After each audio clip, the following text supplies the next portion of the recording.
Mr. McNally was always pretty private. There was never any fighting or nothing, him and Mrs. McNally. That night, I was working the graveyard shift. When you're the new guy, you get the graveyard on Monday, Wednesday, Friday. It was a Friday. We had an office down there in the basement, but after 6 p.m., it was just us down there. Because everything closed. Yeah. Everything was shut down early on a Friday on account of the weekend. So I was down there, and then I heard footsteps.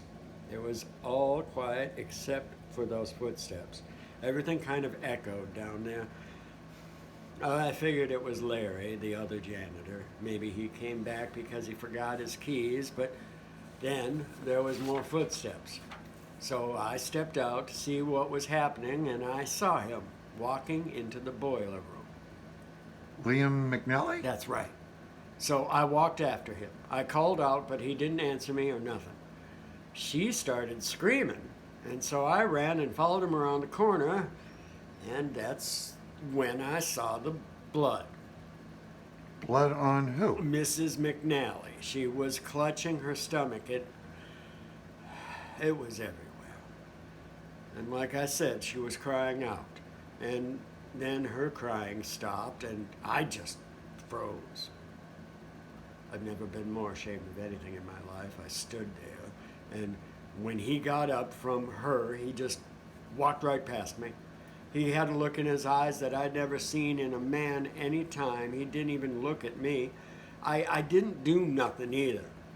It was like I wasn't even there, like I was a ghost. I felt like I just floated to Mrs. McNally. I was just trying to stop the bleeding when all of a sudden, then I heard the gunshot. He shot himself. I guess. I couldn't even think about what that was. My mind wasn't ready for it. At that point, all I could really hear was the baby crying.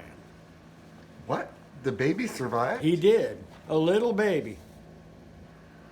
What happened to him? Nobody told me. I went into shock. Because you saw the bodies? I saw something.